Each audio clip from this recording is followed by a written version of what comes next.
Episode mengharukan sekaligus menegangkan ini pun berlanjut di mana Ridima selamatkan Fihaan dari tembakan Vestal Anupriya. Membuat Ridima jatuh lunglai di pangkuan Fihaan. Fihaan pun memeluknya.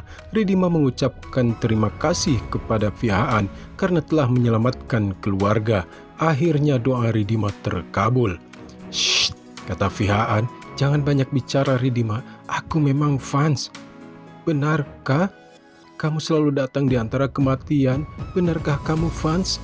Jangan katakan apa-apa ya Ridima. Aku memang benar fans milikmu." Ridima pun kemudian menutup mata dan pingsan. Fans pun segera membawa Ridima ke rumah sakit. Fans memintanya untuk membuka mata, sementara pelaku penembakan itu yaitu Anupriya telah duduk di mobil jeep polisi bersama Kabir. Dadi pun marah dan menegurnya. Mobil jeep polisi itu pun segera berjalan pergi. Lalu Dadi berdoa untuk kesembuhan Ridima. Terlihat Fans gelisah dengan keadaan Ridima.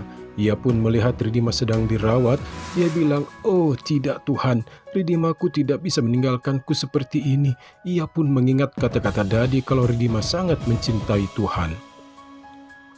Fans segera berlari ke kulit rumah sakit kemudian berdoa untuk Ridima. Fans menjaga api dia yang hampir padam dan berkata kepada Tuhan, "Hari ini Tuhan, aku berdoa tidak untuk diriku sendiri, tapi aku minta nyawa Ridima hari ini. Kembalikan Ridimaku padaku. Aku tahu Ridima sangat mencintaimu Tuhan, tapi mungkin saat ini Ridima mencintaiku lebih darimu. Aku memiliki hak pertama padanya. Engkau tidak dapat memanggilnya kembali padamu sekarang. Engkau harus kembalikan ia kepada saya." Lalu Fans menaruh api dia itu di tangannya dan menahan rasa sakit karena panas lilin dia itu. Di dalam ruang operasi, dokter mengatakan kalau Ridima sudah lewat. Lalu Ridima pun tersadar kembali dan perawat mengatakan bahwa pasien masih hidup. Dokter mengatakan, "Ini adalah sebuah keajaiban. Bagaimana ini mungkin?" Tidak lama Fans pun datang dan memeluk Ridima dan berkata, "Ridima, syukurlah kamu baik-baik saja." Dokter pun mengatakan bahwa nyonya ini mendapat kehidupan yang baru. Fans bertanya, "Bagaimana kamu bisa meninggalkanku sendiri? Aku tidak bisa membiarkanmu mati. Ada banyak hal di antara kita yang belum lengkap. Aku tidak bisa membiarkanmu pergi, Ridima." Fans kemudian menerapkan darahnya sebagai sindur di kening Ridima. Dengan lirih Ridima menyebut nama Fans. Namun Fans mintanya untuk beristirahat dan dokter mengatakan kalau Ridima akan segera pulih jika ia beristirahat. "Kamu juga beristirahatlah Tuan Fans," kata dokter kepada Fans.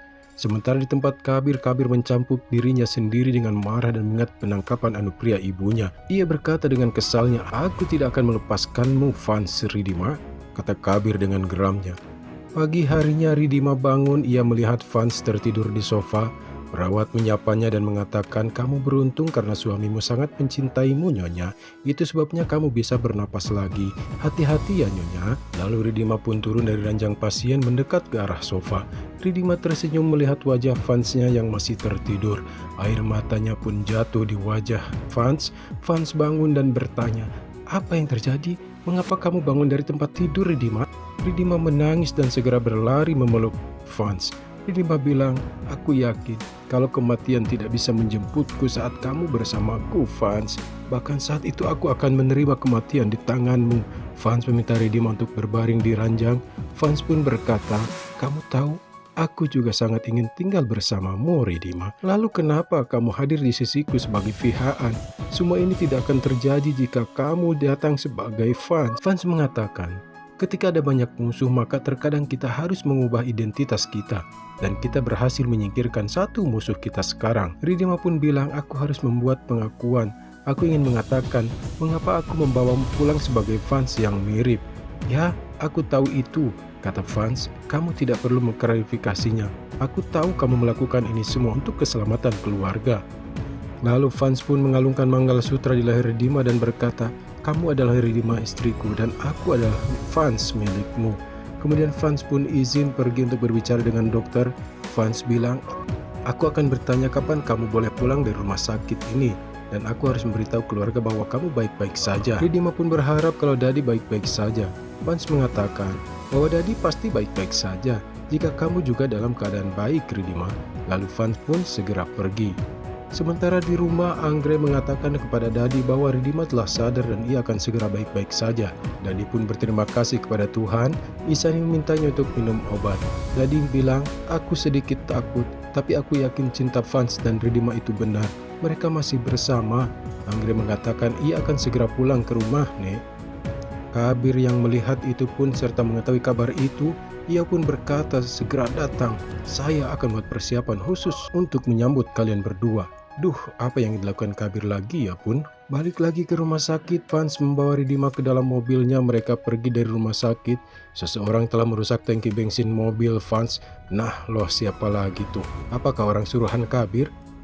Sementara Ridima di dalam bilang, aku mengerti bagaimana kamu memerankan Fihaan.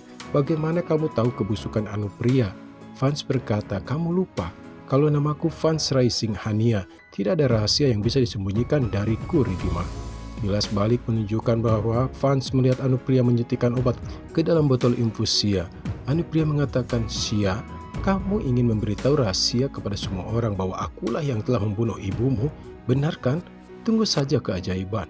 Vance pun terkejut. Kilas balik berakhir. Vance bilang, Anupriya, aku tidak suka memanggilnya ibu.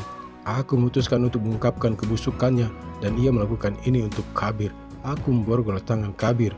Ridima mengira aku akan mulai hidup baru, tapi aku harus memberitahunya setiap kebenaran tentang masa laluku.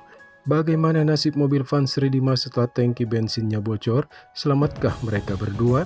Tunggu di episode selanjutnya.